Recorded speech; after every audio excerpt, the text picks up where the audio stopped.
Hey everybody, welcome to the Marquez Says Show. I'm your host, Marquez Mosher, and this is my co-host, cohort, and eldest son, Austin Mosher. He and I always seem to bring out the feisty side of each other, and it leads to some very spirited conversations. There's never really any one topic. We see the world from many different perspectives, and sometimes we agree, and sometimes we don't. Either way, it gets very interesting, so sit back, relax, and have a bit of fun at our expense as we explore some of the most unexpected perspectives you'll ever hear about the world we live in. So, let's get started. Where do we begin? Welcome, everybody. Welcome to the Marquez Says Show. As you know, I'm Marquez. He's Austin. Hiya. So, we had actually recorded something, and it got outdated really quick. Yeah, it was about the George Floyd murder. Protests. Oh, and the murder and the protests. Yeah, it was done before things had really, the fire really got lit. So we decided that, we wanted to be more encompassing. And even as we speak now, we'll be checking just the breaking news, because we do know that there's going to be a press conference. Yeah, press conference. Thank you. A press conference determining what's going on with the other three. Right, with the Attorney General, we'll hear from what's going on in Minneapolis. Yeah, for the other three cops. So we'll be checking on that just to make sure. So it gives you an idea. But I'm hopefully everybody. Well, I don't know if I say hopefully everybody's seen, but hopefully everybody's at least heard about what happened. Is aware of what's going on. Is aware of, because roughly 8.5 minutes of a police officer with his knee on the neck killed this man.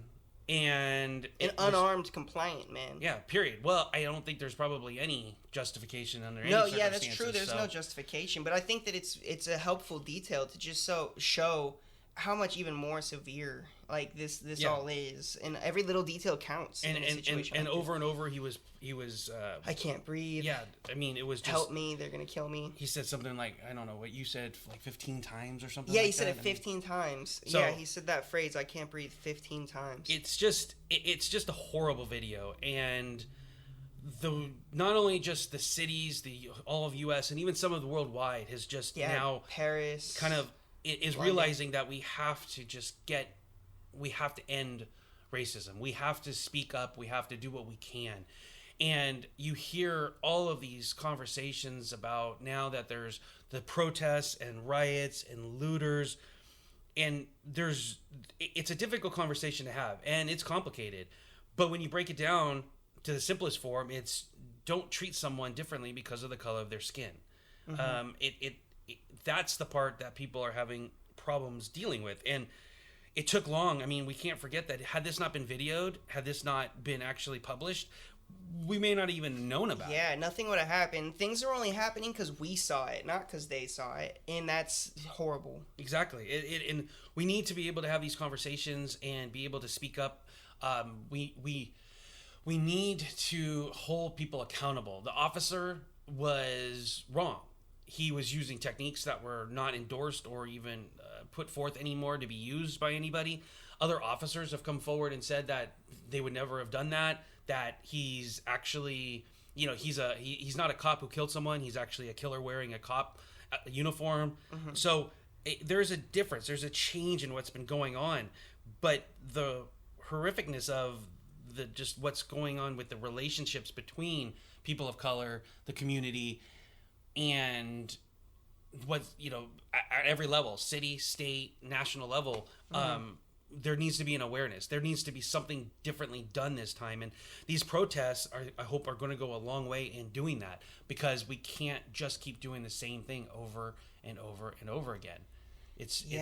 I hope they do too. Honestly, I'm worried. I'm honestly scared that when this all happens, and I think a lot of people feel this way, right, is that this can all happen and nothing will change. That it'll seem like there's a lot of talking heads saying, hey, we hear you, we want change, and then nothing happens. Yeah. Rush Limbaugh went on the morning show, the Breakfast Club, I think it is. Did he really? With Charlemagne in Atlanta and all that stuff? Really? One, yep. Wow, I actually didn't hear about that. And they had a conversation. He's usually... I caught myself. I was going to say, he's usually a bad word, but he's a well. I mean, generally, yes. I'm not giving him any credit. So what did he say? He had a good conversation. They had a good dialogue where he basically spewed a lot of the same defense of white privilege, that there is no white privilege, et cetera, that you'd expect from Rush Limbaugh. Yeah. But he did not. It was not confrontational. They had a good conversation. I didn't hear all of it, but the snippets, of course, that they put out with Charlemagne asking and saying, how can you not see it, et cetera, et cetera. But they did come to the agreement that what happened was horrific. He did not try to defend it, sugarcoat it in any way, and he agreed that it needed to be. We need to stop this, and we need to change. So that. If you're old enough, I mean, you know who he is, even though you're younger. But I've known who he is because he's been around so much longer, and how much more influence he's had on people that don't necessarily know what to believe or on their own, and they look to him for leadership of all people. That's a good first step. That's at least something. Yeah, but I agree. I don't give him that much credit overall, but I mean, I give him at least the credit due that it is. At least he was willing to tackle it. It is something, but I'm honestly at a point where something's not enough. Like, because the big problem that I think, and the thing that people are really, really protesting against is not necessary. It's not the singular action of what happened to George Floyd. It's everything behind it and everything that has built towards that and everything inside of that action. Because anybody that watches that video, I would be hard-pressed to say, even the hardest of people who say, hey, white privilege doesn't exist, all this stuff, would say, yeah, that's bad. Well, the only people that can defend that... But the white privilege and the systemic racism within forces and within the units and within our some legislation, but within the government, all that stuff, I think is more so what people are really pushing against. So to hear Rush Limbaugh, as much as it is a first step to say, hey, that's bad... Like it's not enough, and his people just. And the reason I say this is I actually didn't hear about this, and I'm sorry, this is the first time I'm hearing this, so I'm working through all my thoughts. But like, the people that were following Rush Limbaugh, as much as he has a bad reputation, and I agree with that bad reputation, his followers, wouldn't even say that they didn't think that the video was bad. I'm sure they thought that was bad. So I'm not sure he really did anything to advance anything. No. What he did was is that those who.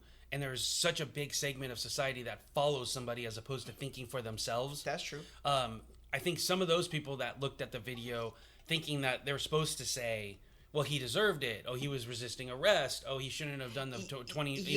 That's true. There are a lot of people that might say that. Right, they come up with whatever excuse that they always come up with. Mm-hmm. But for him to just make them think, just to pause and go, huh, well, maybe he didn't do anything. Maybe he didn't deserve it. And just that singularity, that pause creates a whole nother perspective and conversation, which allows the rest of us that have already come to this point realizing that there's an issue, a systematic issue, just a regular socioeconomic issue, and all the other things. Socioeconomic issue, yeah. All of those things, maybe it just helps them bring them one step closer. And that's just a little. But that's not necessarily what's going to make a difference, like you said. Right, but it might push them closer, and we can all sit at a table instead of throwing stuff at each other when we're at it. We can have a more. I mean, because he was one of the people I'm pretty sure had a bit of voice of opposition to Kaepernick, and now everybody. Yeah, I'm sure he did. We have to look back and go, well, damn. I mean, would it have not happened? Right. Maybe these things still would have happened, but at least this conversation may have started as opposed to everybody going after him. Basically trying to kill the messenger. And the Kaepernick thing's a good point. It's like a lot of the opposition to the protests, what I've seen is they're conflating the issue. Yes. There's people saying, hey, you shouldn't be protesting, this is bad, you shouldn't be stealing, you shouldn't be rioting, looting. That's not the same thing as the protest. Those are two separate things. And I think that's becoming clear. That is becoming clearer, thank God. At the same time, but is it becoming clearer in the minds of the people that it's going to really matter the most? Well, see, and that's the thing. There's always going to be a group of people, unfortunately, that won't see it this way.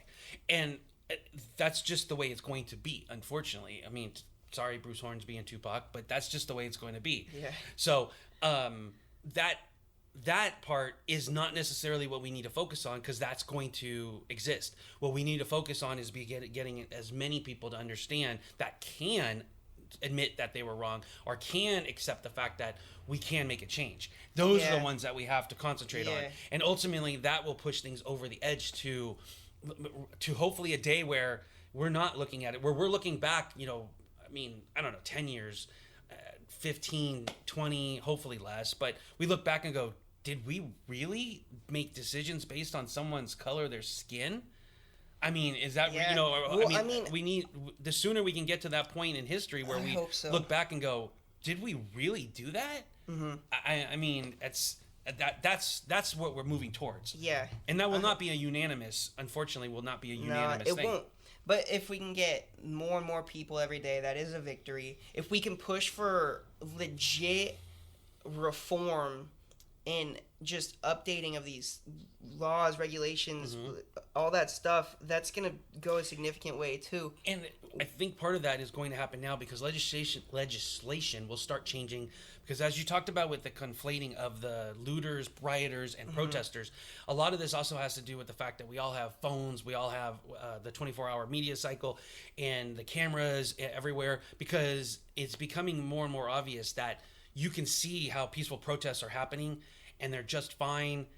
And then all of a sudden, something not within the group causes some sort of havoc, and then it becomes a looting pride. Now, it's not always the case. I mean, yes, there can be some protesters that take advantage or feel that that's the militant way to happen, but it's becoming more and more obvious that that's not the case. That's the majority doesn't feel that way. And there are a lot, and this is my bone that I have to pick with the media right now. All of the media, not just Fox News, not all of them, CNN, MSNBC, Fox News, all of them, is there are plenty of peaceful protests happening right now, yesterday, the day before, and all stuff that weren't covered. No. New Orleans was not covered. And not a single thing happened. The Flint one happened. Very little media coverage, but I did see it a lot on my timeline. And what's interesting that when you bring that up, and we'll talk about the media in another episode because that deserves one all of itself. Definitely. Is that those on the ground? I actually, like you said, I've had a lot of in my social media feeds where they're saying that they were there and they're showing that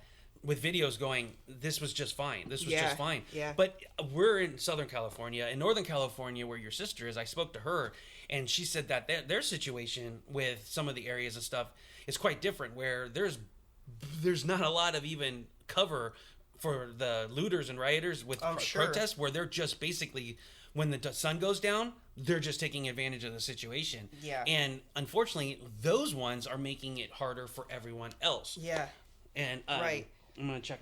Go ahead. You're gonna check. I'm gonna check to see if anything came through yet. No, 100%. Just the scattering of what people believe to be okay in this time.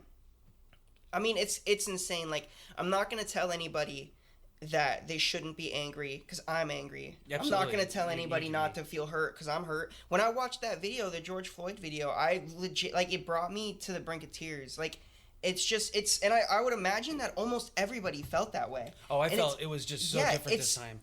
I mean, as bad as that sounds, but it was just like a visceral, like, I can't believe it. I mean, I was just so surprised because literally, and you know, it's just, I was, it was just, well, a lot of it, a good idea is that April, my wife, is retired military, and so there's a lot of, she gets put in an awkward situation for a lot of issues because of what she stood for in the military, what she personally stands for, and so on and so forth.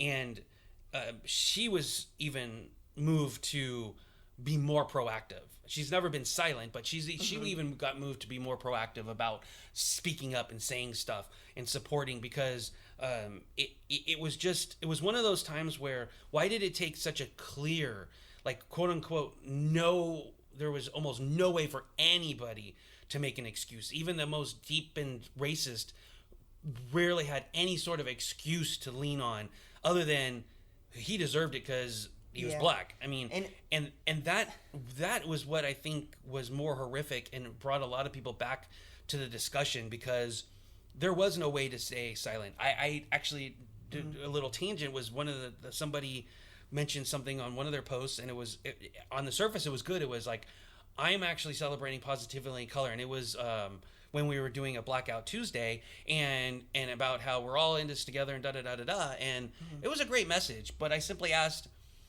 why are you doing this today? Why not be in solidarity for just one day and post this tomorrow? Right. And I looked on her rest of her board, and she had nothing else related to it. This was the only thing. And I didn't get an answer.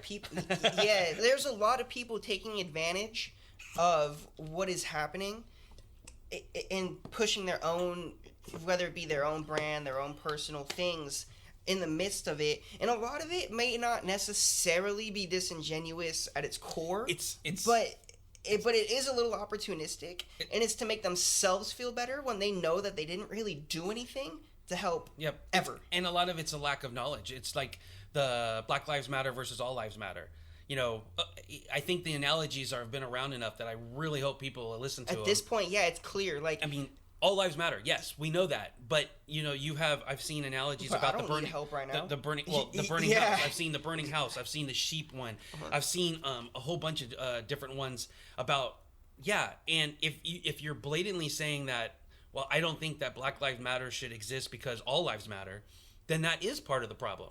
Because it's almost like a duh moment. Of course all lives matter. Yeah. But they don't all matter right now. You have to determine the ones that are and that's something that I trying to be big picture and trying to get one step ahead, because I personally would like to get to the point where we're not having these conversations as quickly as possible. Everybody wants to get there, yeah. But it's going to take a process, and we've talked about how sometimes we'd like to jump a couple steps because we know that's where we want to get, but that's just not the way it works. And so now with the Black Lives Matter versus All Lives Matter, it's like, no, you've got to step back and recognize that, what Black Lives Matter stands for, the message is, or at least in a broad sense, because I'm not going to sit here to say I'm an expert on it, is what's happening right here and now. This is what we need to address. This is the situation at hand.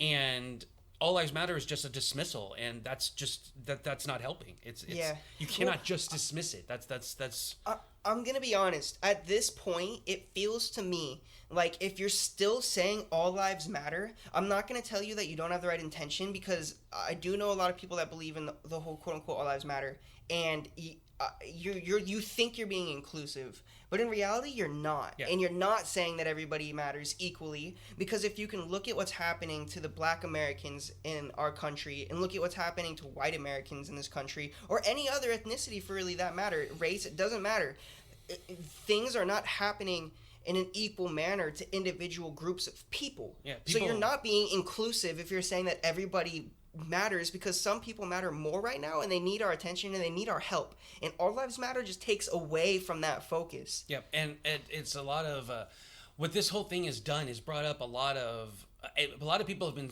very good at countering the arguments with very logical reasoning that was not always present. One was for white privilege, the meaning that it doesn't mean that you didn't have a hard time, you didn't go through life, you didn't earn every little thing that you've got, but one thing you did not have to overcome was any challenges or obstacles based on the color of your skin. It doesn't take away from anything you did or anything. It's just a matter of fact that you didn't have to.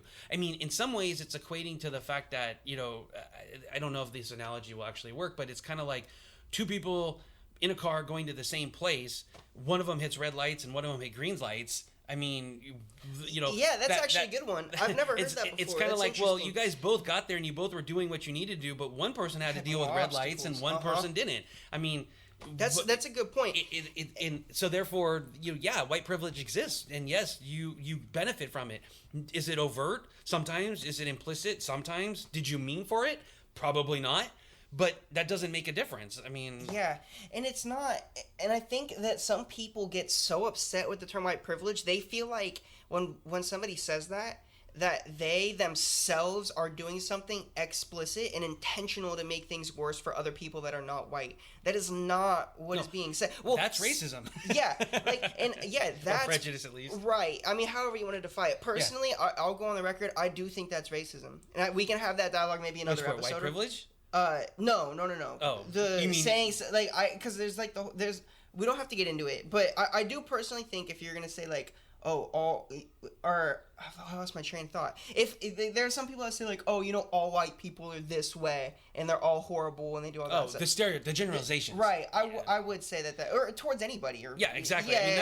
That's when you start breaking down, when you talk about, we've had to talk about the differences between prejudice, bias, racism, discrimination. You can break those things down, but they're still all negative. Right. And that stuff doesn't matter so much. But like to finish my thought about how people, they get so reactionary to being said, you have a white white privilege, and they think that that person is telling them, oh, you're doing something explicit and on purpose to make my life worse because I'm not white. And that's not true all the time. Sometimes it is, but not that time. I think the light bulb just went off for me when you talk about some people will actually say that in such a derogatory or accusatory way that that's your white privilege, you're using your white privilege. Well, if they're actually using their white privilege to their advantage by holding down any other groups that's and stuff, obviously then that's horrible. prejudice. That's discrimination. That's racism. Racism. But some people are not actually equating the fact that if you feel like someone is taking advantage of the fact that the color of their skin and they're taking advantage of that,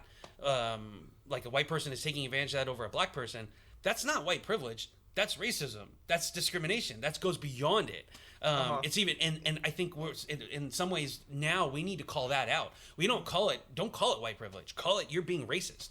Right. You actually go harder if it's sense. Intentional. Yes, and that's what I'm saying. Yeah, and because I think a lot of people will say, like you mentioned, and say if it's white privilege and they don't recognize it, they truly don't realize it. They're not understanding it. Then they may or may not be racist. That's another argument for another day. But that's not necessarily obvious. And maybe they just don't know or don't understand it. But if someone's actually doing it on purpose and you call them, hey, you're using your white privilege. Oh, that's your white no, actually, it's worse than that. It's actually you're doing it intentionally. Right. And they shouldn't get off with just white privilege. Which is like what happened with the girl and the dog in the park last or 2 weeks ago now. Yeah. But, she was aware of what she was doing. She was aware that she was a white woman saying, hey, this, I forget what she said. I don't remember if she said black man or African-American male. Okay, I was like, I don't remember what she said. But she was doing all... she knew intentionally. She said all the things that would get someone there as quickly as possible. Right. But you know what that says, too? That the police were going to respond more, or she assumed the police were going to. She assumed that they would. Right. Yes. So, but then it goes to show just how much is wrong, right? That little pic right there, that little video right there is a snapshot of so much that is wrong. Kind of like what Van Jones said. I'm paraphrasing, but he said it's not the hardcore racist that you have to deal with.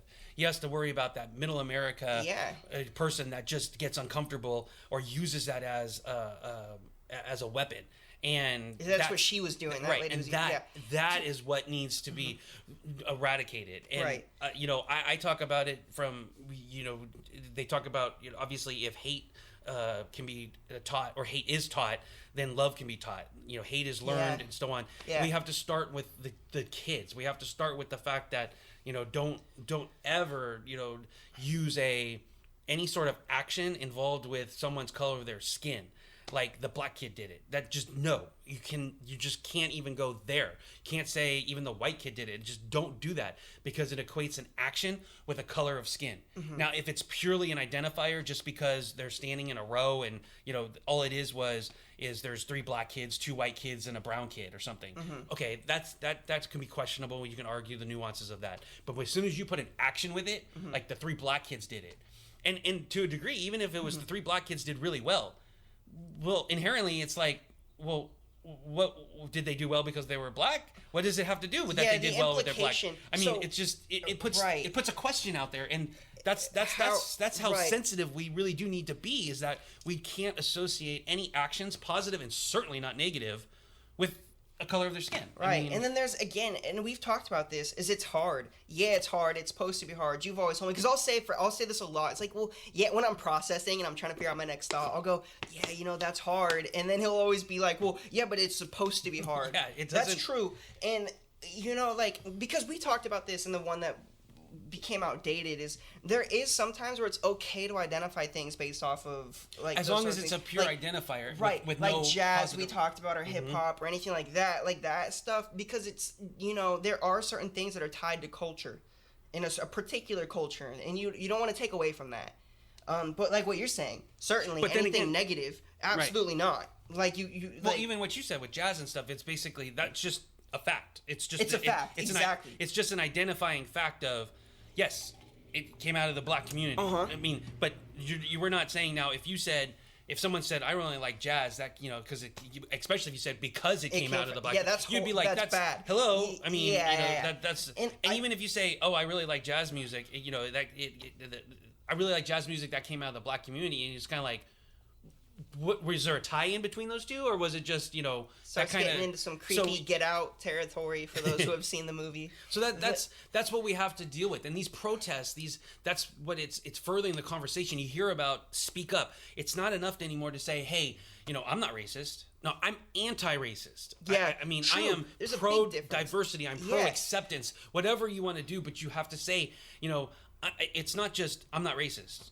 Oh, okay, no. Well, are you anti or are you pro? I mean, it just because. Look, I'm a notorious person about being in the middle and making decisions based on a case-by-case basis and doing all that stuff to a point where it's probably a fault. But in this particular case, of course, you have to take a side. And like what you're saying, anti-racism. You have to do that. Like at this point, that's just where we are. It's where we should have been. I was listening to The Chronic yesterday on my way to... I broke curfew, don't tell on me. But I went to go get a pizza. And I was listening to The Chronic. Breaking the law. Right? Yeah, I was listening to The Chronic. And then, as anybody who's listening to that album knows, it came about during the time of the LA riots. There are so many songs on that album that sound like they could have come out yesterday. Like, literally yesterday, because they're talking about... Okay, so remember, right now I'm thinking, actually on the way here I was thinking 94. I'm pretty sure it was 94. Yeah, 94. And I'm like, we have 4 white officers that are accused remind you of anything? Killing... Well, they're not all white, though. No, technically not. But, okay. But you're right, though. There's 4 I should just say 4 officers. Yeah. 4 officers that are accused and awaiting, charges and then a trial. And I'm like, well, I wonder which one's going to... I mean... It looks scary, right? I mean... Yeah, it just... It was almost like a flashback. And I'm like, that's not...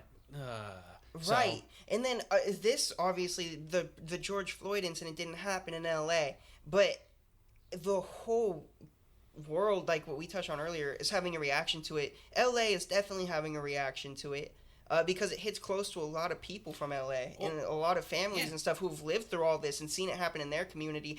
What's unfortunate is I would venture that every, predominantly black community across the country has had this happen to them, and they've felt it before. Absolutely. And that's horrible.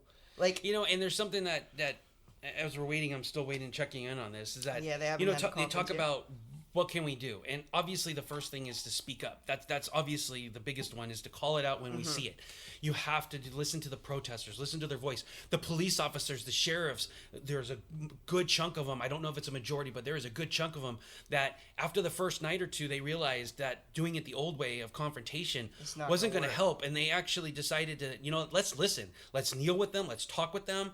And some of them, but not all of them. No, that's why I said some are. I don't even I could say majority, but those ones all of a sudden turned out so much better. It was literally like, hey, this is actually working. This is actually helping. And then of course you have what the president did in front of the church in the White House. That's what I was going to say. Is we have our dumbass president out here encouraging the violence, and not only because it's one thing, right? Well, there's several things, but he encouraged the military, right, basically to take over, and we're going to send these people in and. If we have to get violent, we'll get violent. By the way, the defense secretary said this morning, I think it was this morning or last night and stuff, he says, I don't agree with that. Yeah, and that's a good thing because there needs to be people in the administration speaking out. Yeah, and another one actually resigned, but... I think the ex-secretary, too, something like along that. Yeah, ended up writing a piece about it, too. And you've got those two ways of... We now know that direct conflict isn't going to help. Well, it's never going to work. Right, I'm sorry, I'm going to hijack this because it was never ever going to work because what are the people out there protesting? Police brutality. So if you go out and be, people are walking the street and all that stuff. They didn't have the general support yet. No. The police didn't. Protesters didn't have the general support yet to know. Common sense tells you, yeah, you're right. It was never going to work because it's like, duh. Yeah, because then the police are brutalizing more people and it might not be to the extent. But the accountability of it wasn't there. Now accountability of what? The police officers. There is now slowly an accountability that we can't do it this way anymore. Yeah.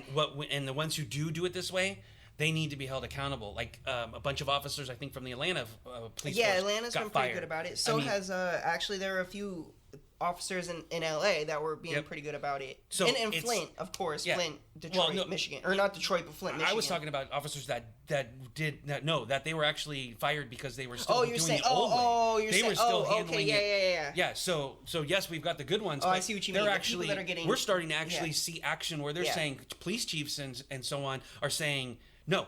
You can't be part of us. Yeah. You can't be part of us because you're not doing it the way that we want to do it moving forward. Yeah, that's good. And did you see the picture? This happened in Long Beach actually too, and it's starting to get circle around and be national. There's I want to say it's a father, and then he's got his daughter on his shoulders. They're in the streets of Long Beach. No, no. And then the daughter's on his shoulders, and they're in the street, and one of the cops is pointing like a tear gas gun just right at them. As far as you and I are apart, and for those who can't see us, we're only like maybe 2-3 feet apart, maybe. And it's like that is horrible. And that was down the street. Down the street. That's in Long Beach. And like, it's like guys like that, and I say that because guys like that, they need to be fired. Right. Like that's to speak to your point. Exactly. And it's something that I want to check one more time and then kind of tie into something else that we talked about before that of what we can do. Mm-hmm. There it says all 4 ex-officers charged in Floyd case. Okay, that's a start. What are the charges? Just on. I don't have that yet. Okay. I mean, it's just. Well, I'm assuming it's probably accomplice and all that stuff. And then for those who didn't hear as well, it's the Attorney General has taken over this personally. So it's no longer, a local issue. It's the state is now going to be in charge of what's going on. Yeah, the Klobuchar, the senator, has announced that all 4 former officers involved in George Floyd's killing now face charges. So we'll hear more about it and stuff. But it's tying into what we can do besides speaking up and calling it out and stuff.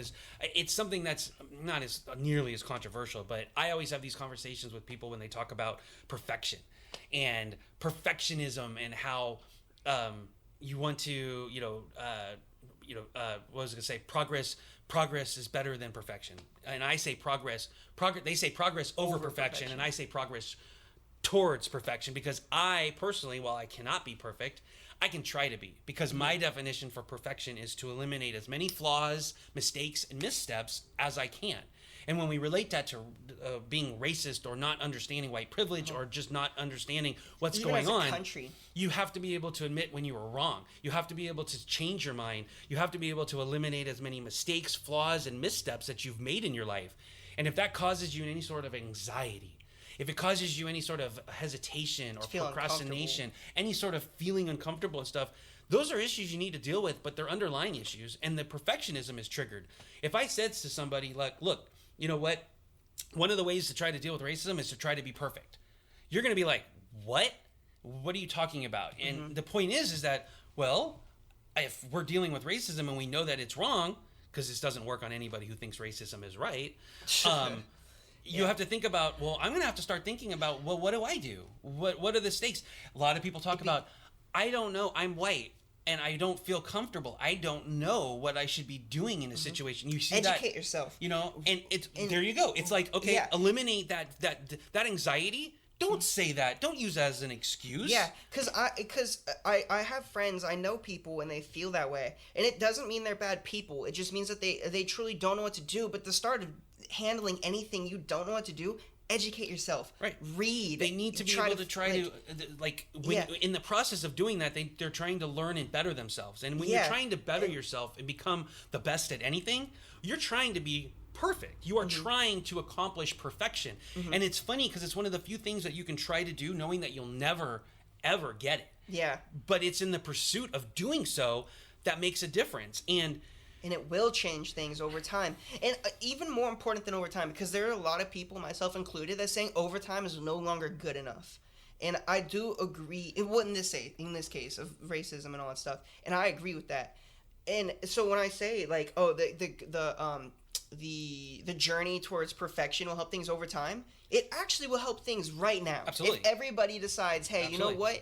And I do think that most people probably are at that part where racism is bad. Absolutely. And some people don't know how to talk about it, know how to say it, take a stand, whatever. If just people become more absolute on it, the anti-racism instead of just I'm not racist. Right. And that ties in with anything. If you're trying to do better in your career, if you're trying to raise your children better, if you're just trying to get ahead with your personal health, any of those things that if you feel like, well, you know what, I get so, trying the perfect routine for working out to losing weight, but I'm just uncomfortable. It makes me scared. Or, when you're working on a presentation and you don't know if it's finished and you have all these worries, anticipation, so you procrastinate. Those are issues that you have already. No matter what you do and what you're having in life, you're still going to feel those. Yeah. It's not the perfection. That's just an excuse for you to then say, well, you know what?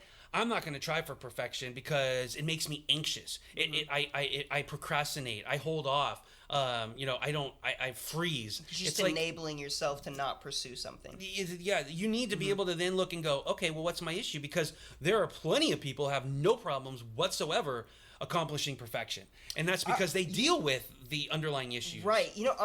I'm gonna challenge that statement just a tad. It's not that it's not that they have no problem pursuing that. And I think that's an important distinction. And I know what you mean because we've had these conversations the way forever. It's phrased is actually very important. Well, of course. They are equipped to overcome the challenges that are presented in them. And more so than equipped, they've equipped themselves. They've worked on it. They've spent their lives dedicated to overcoming certain of those fears. It doesn't happen overnight. You don't just decide. Sometimes you do, but a lot of times you can't just. It starts with a decision, but the decision is not the end game. You have to work towards it.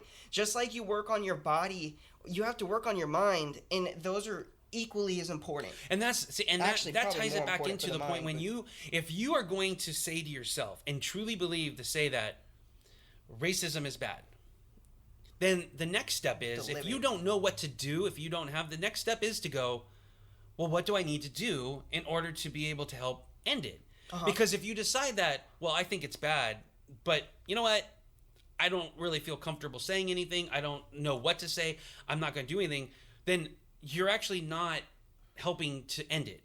And in some cases, you're actually making it worse, which then is a contradiction to you saying, I don't like racism. So it can't be one and the same. It's one of the things that must come with some action. Right. It must come with some education. If, there's plenty of things if you feel that you need to do it on your own.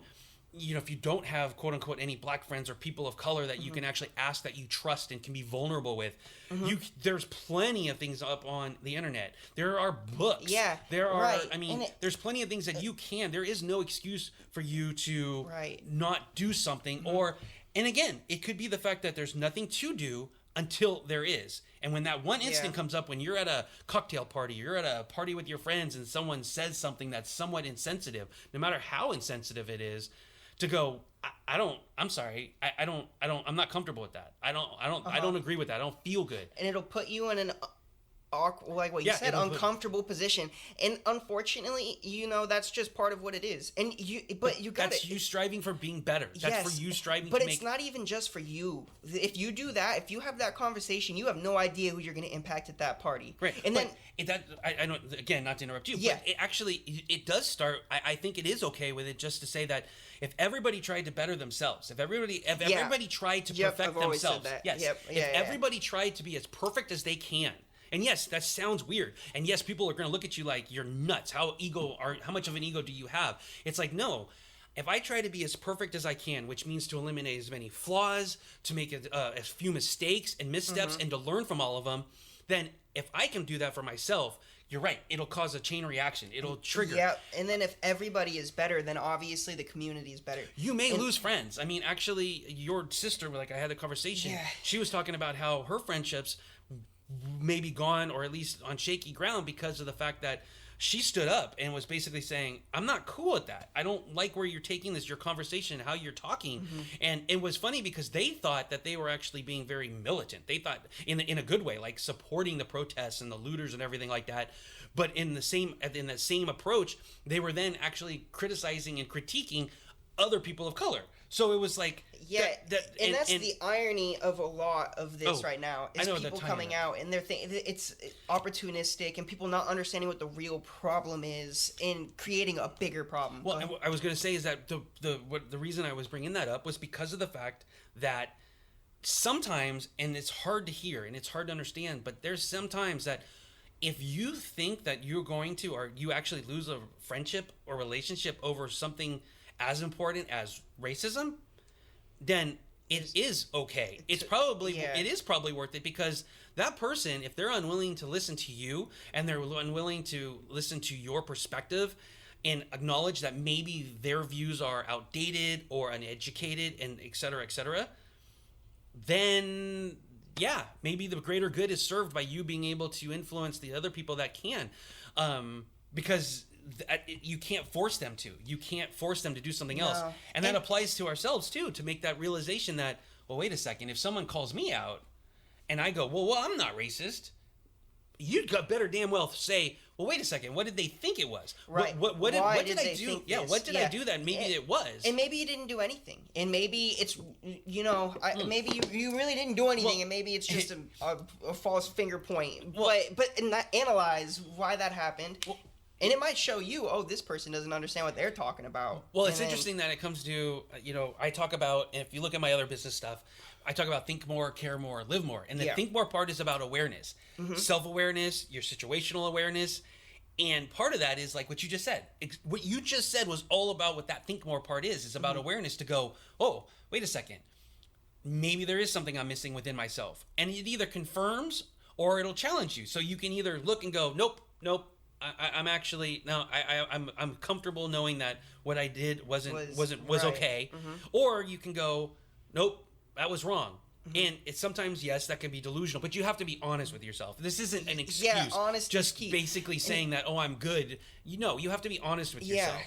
Well, then too is the other thing. It's not necessarily an absolute. You might not think in this case you might not think like, oh, yeah, I did something, okay, I'm good, or, oh, I didn't do anything, I'm not good. You might not know. And then you might be in that middle. It's like, oh, okay. And then research. Educate yourself. There's things you can do right now. Go sign a petition for George Floyd, Breonna Taylor, Ahmed Arbery. Yeah, Ahmed Arbery. Yeah. Leave notes for Congress people. Send emails, all that stuff. Donate if you can. There's there's a lot that can be done for those who don't know what to do. And it's funny because this has been an ongoing thing. When if you don't understand, you hear it all the time with a lot of with religion. And I'm not going to go into this deeply, but when those who don't understand one religion, you see religious people, truly religious people or spiritual people, whatever you want to call it. We'll have that conversation later. But they will go to other churches. They will go to other religions and learn from them. Those are the people that are truly trying to seek out their knowledge and wisdom. And that's what we all need to do. We all need to try to be as perfect as we can. And by that means don't be false with yourself. Be honest with yourself. Don't try to put on airs. Do not try to be fake. You need to learn from your lessons, admit when you're wrong, apply critical thinking. This is the process of what I say trying to be perfect. And don't allow yourself to say, oh, you know what? It's okay. I'm not going to try to be perfect, because what you're really saying is that I'm not going to try to be better when you say that. And I know that it frustrates, and that's going to anger some people that talk about if you're just a little bit better each day. Well, what do you think that is? When you say if I'm just a little bit better each day, that means you are trying to eliminate your flaws, eliminate your mistakes, eliminate your missteps. So call it what it is. Put a big hairy goal out there for you and say, you know what? I am going to try to be as perfect as I can, and go for it. Yeah, I guess this is kind of a good way to wrap things up a little bit. Couldn't have said it better myself. That was great. Wow, thank you. I appreciate that. Anybody that knows our dynamic would know that I have. That is. I don't normally say that. That was great. Chauvins, the officer that did it, has been upgraded to 2nd degree. Great. And I do not have what the other 3 you can go check it out. Obviously I'm sure you'll hear about it. Things are changing, hour to hour. Yep. We're just trying to stay as updated as possible. A last plea, if you do hear this and they're still going on, or unfortunately if they ever happen again, remember to not confuse those who are peacefully protesting and trying to get a message out and those who are hijacking that for looting and rioting. And yes, sometimes they may be one and the same, and that's completely unfortunate. But make sure you apply your own critical thinking and not some broad stroke that they're all like that, because they're not. It's obvious for certain situations and it'll be subtle in others. But just remember that that they're just trying to be heard, and we need to listen. Yep. So, all right. Well, as usual, think more, care more, live more, and remember, change your life. Change the world one decision at a time. Any parting words, Austin? Stay safe out there, and we'll talk to you soon. Thanks for listening.